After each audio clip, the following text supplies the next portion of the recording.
September 26 నుంచి 60 రోజుల పాటు ఈ మూఢం అనేది కొనసాగుతుంది. అయితే ఈ మూఢమి అనేది ఎలా జరుగుతుందంటే కనుక ఇందులో 2 రకాలు. ఒకటి గురుమూఢమి, శుక్రమూఢమి. అంటే సూర్యుడికి భూమికి ఈ గురు గ్రహం కానీ లేదా శుక్రం గ్రహం కానీ ఏకగీతలో వచ్చినప్పుడు, అంటే వారి వారి కక్షల్లో తిరుగుతున్నప్పుడు ఒకే లైన్ మీద ఏ గ్రహం అయితే వస్తుందో ఆ మూఢమి, అంటే ఆ సమయంలో ఆ గ్రహము బలహీనపడుతుంది కాబట్టి, గ్రహబలం అనేది ఉండదు కాబట్టి దాన్ని విసర్జించాలి. మూఢమి అంటే విసర్జించేది అని అర్థం అనమాట. అంటే ఆ సమయంలో శుభకార్యాలు అనేవి చేసుకోకూడదు అని మనకి శాస్త్రంలో చెప్పడం జరిగింది. అయితే ఇప్పుడు మనకి సూర్యుడికి భూమికి ఒకే కక్షలో మధ్యలో శుక్రగ్రహం అనేది వచ్చింది. శుక్రగ్రహం అనేది చాలా మంచి పవర్ఫుల్ గ్రహం అనమాట. సంపదలు ఇవ్వాలన్నా, వివాహ బంధం నిలవాలన్నా, లేదా శుభకార్యాల కోసమైనా శుక్రుడు అనేది చాలా చాలా పవర్ఫుల్ గ్రహం అనమాట. అయితే మనకి ఇప్పుడు వచ్చినది శుక్రగ్రహం కాబట్టి దీన్ని శుక్రమూఢమి అంటారు.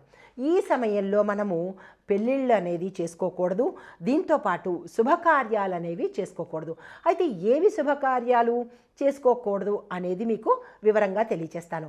ఒకటి, పెళ్ళిళ్ళు చేసుకోకూడదు, పెళ్లి మాటలు చేసుకోకూడదు, పెళ్లి చూపులు చేసుకోకూడదు, తర్వాత నిశ్చితార్థాలు చేసుకోకూడదు, గృహప్రవేశం ఒకటి, శంకుస్థాపనలు అంటే ఇళ్ళ గృహప్రవేశాలు, శంకుస్థాపనలు, దీంతోపాటు దేవతా విగ్రహాల ప్రతిష్టలు, కలశ ప్రతిష్టలు, తర్వాత కొత్త ఇళ్ళు కొనుక్కోవడము, తర్వాత పిల్లలకు పుట్టు వెంట్రుకలు తీయించడము, లేదా కొత్తగా వ్యాపారాలు ప్రారంభించడము, ఇలాంటి పనులు ఈ సమయంలో ఇవన్నీ మనకి శుక్రగ్రహము, శుక్రుడు బలంగా ఉంటేనే సక్సెస్ అయ్యే అవకాశాలు ఉంటాయి. కాబట్టి ఎప్పుడైతే శుక్రుడు బలహీనపడ్డాడో ఇవన్నీ మనకి చెడు ప్రభావాన్ని ఇస్తాయి. కాబట్టి ఇవి మనము ఈ సమయంలో నిషిద్ధమన్నమాట.